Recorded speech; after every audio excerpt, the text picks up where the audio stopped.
You know that feeling when it's been too long since your last adventure, and suddenly the chance comes, not just to visit one place, but to explore 5 destinations in just 3 days.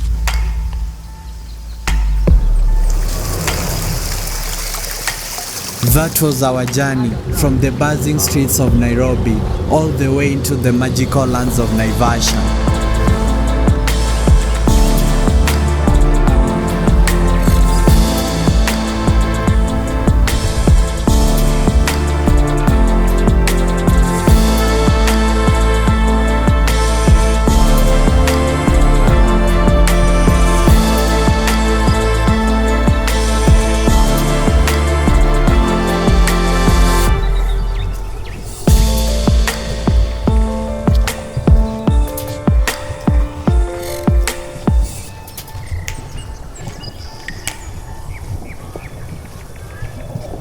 This time, I wasn't alone. Yuki joined us for the next 3 days as we set out to show him a side of Kenya he'll never forget.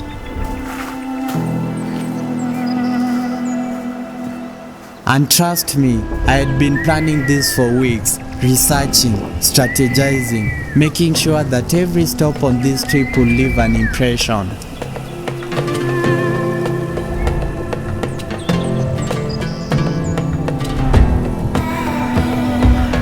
My mission, to craft an experience he will carry home for life. And therefore with Ngong Hills, the adventure truly began.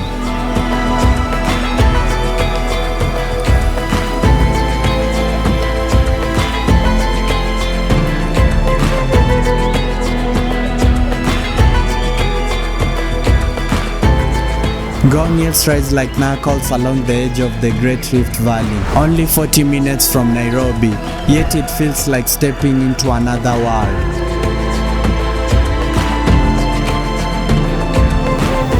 These peaks, the remains of an ancient volcano, stretch skyward at over 2,400 meters. Hike them all, and therefore you spend 4 to 5 hours pushing yourself uphill. But the reward is unmatched. A panorama that sweeps from Nairobi's skyline to the Rift Valley's endless drop.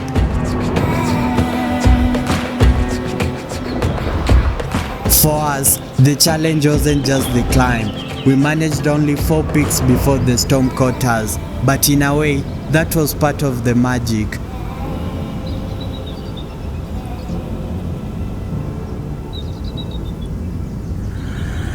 If Ngong Hills tested our endurance, they too tested our spirit of discovery. At sunrise, we set off for Hell's Gate National Park, a place that feels carved by both fire and time.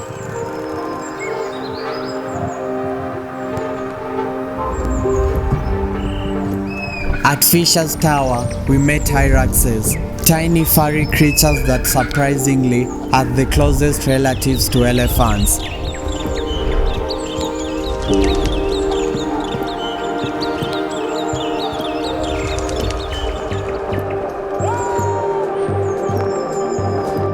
Nature has a way of reminding us that everything is connected, even when it doesn't seem so at first glance.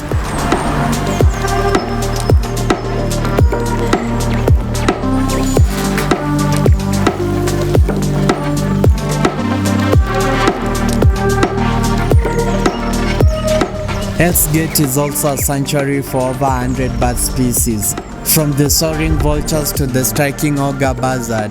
Above us, the sky was alive with wings, a reminder that this park is more than stone and steam. It is a cradle of life.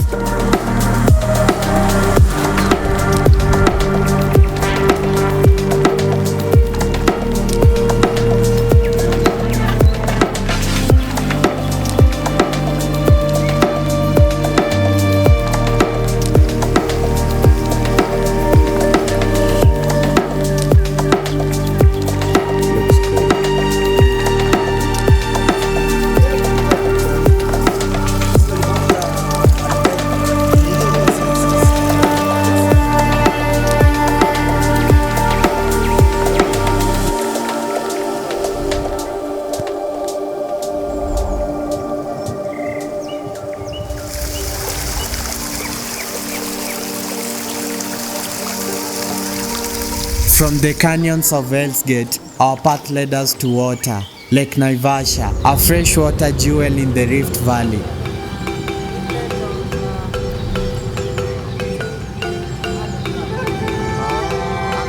At first glance, it looks serene, but beneath the surface lies a story of survival. Unlike most endorheic lakes, where evaporation leaves salt behind, Naivasha remains fresh because its water seep underground, carrying salt away.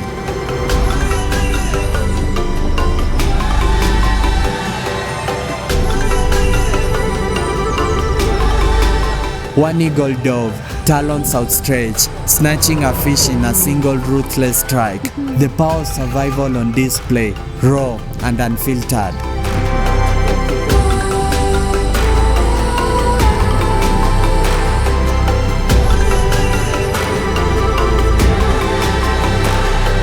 On its shores, hippos laced in the shallows. Over 1,500 of them call this lake home.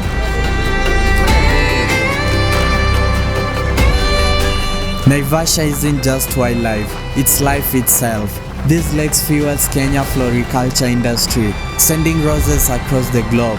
Imagine the flowers given on Valentine's Day in distant countries may have begun here, under this very sun. Just as the day seemed perfect, the Rift Valley reminded us who's in charge. Dark clouds rolled in as we raced across the lake towards Oleiden, once separate from Naivasha, now joined by rising waters.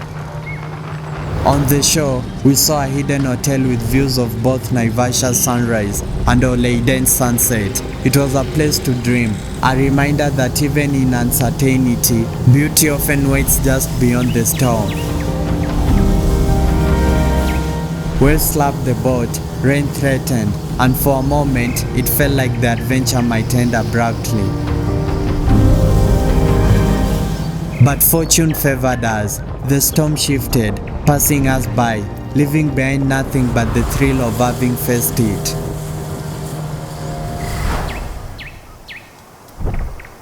Our final day brought us to Mount Longonot, a sleeping giant of the Rift Valley.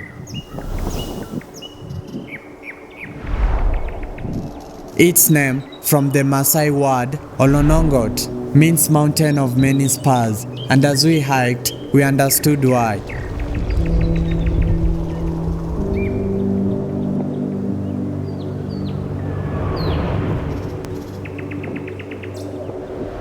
The ridges cut sharply against the sky, each step pulling us higher into the story this land has been writing for centuries.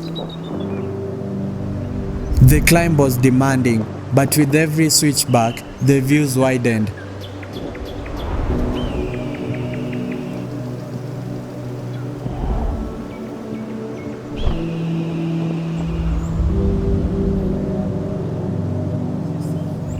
And then, the crater revealed itself, vast, circular, silent, a reminder of fire that once raged here, now softened by forest reclaiming the earth.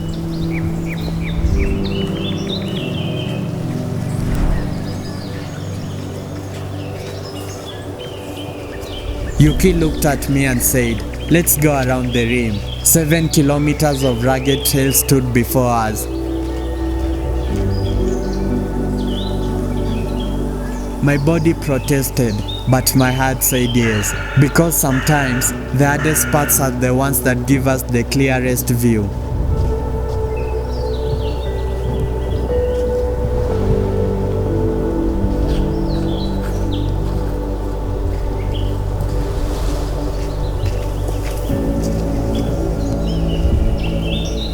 The rim tested every ounce of strength, slopes so steep that gravity seems to pull harder here. Muscles burned, lungs ached, but the reward, breathtaking.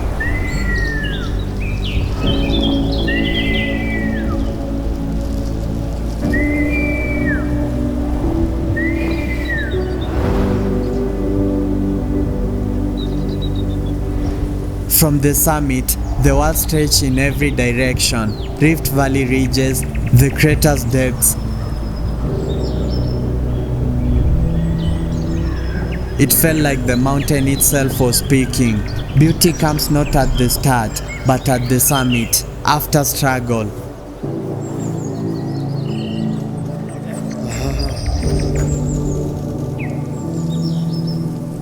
Every angle, every view, a new surprise. It was as if Longonot wanted us to see its soul.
My shoe is gone. Look at this.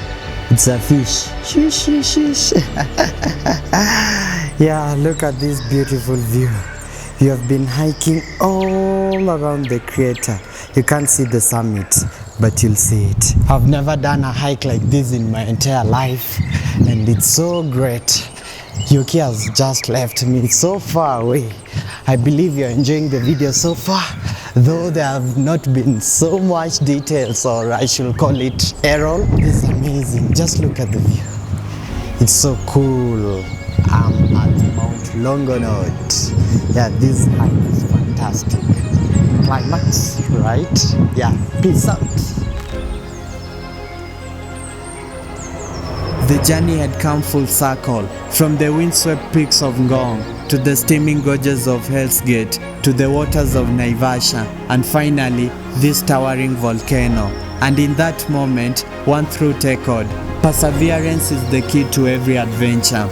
Nature challenges us not to defeat us, but to reveal to us just how much beauty lies beyond the obstacles. Nothing in the universe happens by accident. Looking back, the moments we truly live are the ones shaped by love. Love for discovery, for people, for the world itself. And that is the gift of travel. It reminds us not just where we have been, but who we are becoming.